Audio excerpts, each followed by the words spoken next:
The annals of history are replete with tales of human resilience and innovation, and few periods exemplify this better than the medieval era. The span from the 5th to the 15th century witnessed a tapestry of medical practices and surgical techniques that evoke both fascination and empathy. Medieval surgeries, an integral facet of this historical mosaic, provide a lens through which we can explore the intersection of medical knowledge, resourcefulness, ethical considerations, societal contexts, and the inherent challenges faced by healers of that time. Today we embark on a comprehensive exploration of medieval surgeries, offering an extensive view into the methods, tools, practitioners, societal context, ethical dimensions, and lasting impacts on medical practices. Medieval surgeries were the product of an amalgamation of ancient medical knowledge and novel approaches born out of necessity. The vestiges of Greek and Roman medical texts, particularly those of Galen, exerted a profound influence on the medical landscape of the time. Galen's humoral theory, which posited that imbalances in bodily fluids, humors, caused illness, guided medical interventions, including surgeries. Bloodletting, a cornerstone of Galenic medicine, was performed extensively during this period to restore the equilibrium of humors, despite its debatable efficacy. Surgical interventions in medieval times ranged from the mundane to the extraordinary. Simple procedures like stitching wounds and draining abscesses were common, while more complex surgeries such as amputations, lithotomies, stone removal, and even trepanation, drilling holes into the skull, showcased the audacity of medieval surgeons. However, the lack of anatomical knowledge and limited access to human dissections hindered surgical advancements. Surgeons often had to rely on observational learning, apprenticeships, and trial-and-error methods, contributing to a wide variation in surgical techniques. Medieval surgeons navigated their craft with an array of instruments, many of which were adaptations from other trades due to the scarcity of dedicated medical tools. Blades, saws, probes, and forceps were among the common tools used.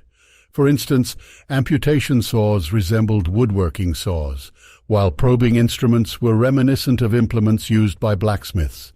Notably, some instruments showcased ingenious design, exemplifying the adaptability of practitioners. The trepanation drill, featuring a T-shaped handle for precise control, exemplified such inventive adaptations that catered to the specific needs of medieval surgeries. However, the scarcity of appropriate tools often presented challenges.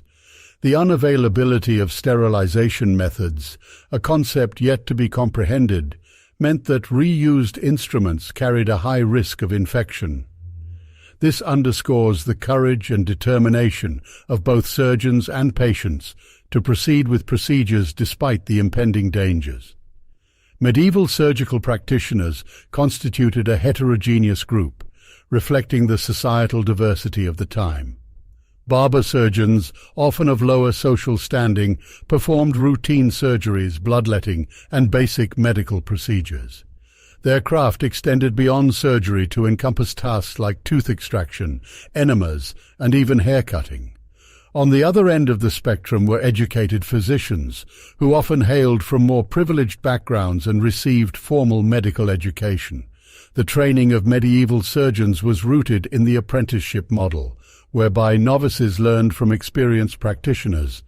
This informal system imparted skills through observation, imitation, and hands-on experience.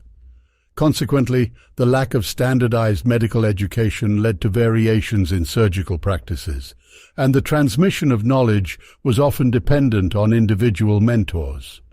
Medieval surgeries were guided by ethical considerations, distinct from those of contemporary medicine. The humoral theory, the dominant medical philosophy of the time, underscored the belief that surgical interventions were necessary to re-establish humoral balance within the body. Pain and suffering, intrinsic to surgical procedures, were often deemed acceptable in pursuit of this equilibrium.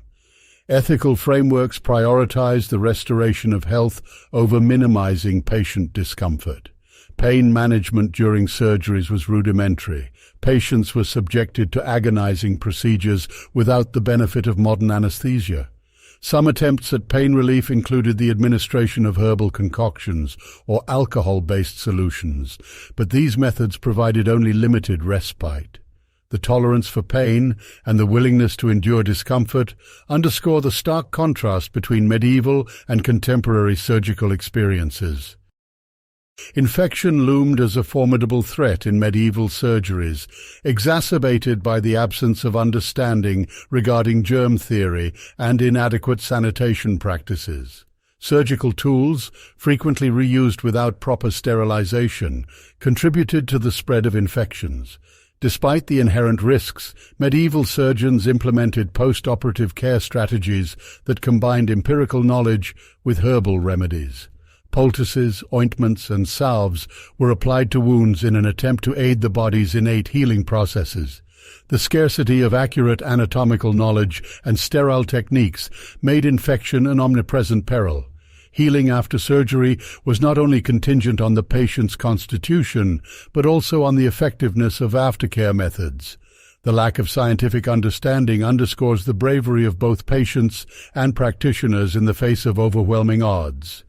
The medieval era was steeped in religious beliefs and cultural influences that significantly shaped medical practices, including surgeries. The influence of the Christian Church, often intertwined with broader societal norms, played a role in shaping attitudes towards the body and medical interventions.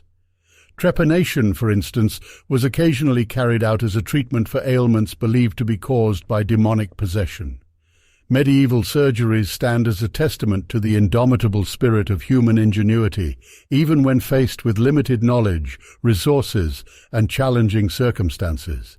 The amalgamation of ancient medical wisdom with innovative adaptations, the diverse practitioners spanning barber surgeons to educated physicians, the ethical paradigms that guided surgical interventions, and the rudimentary approaches to pain management and infection control all define this unique era in the history of medicine. As we look back on these practices from our modern vantage point, we are reminded of the remarkable progress that has been made in the field of surgery.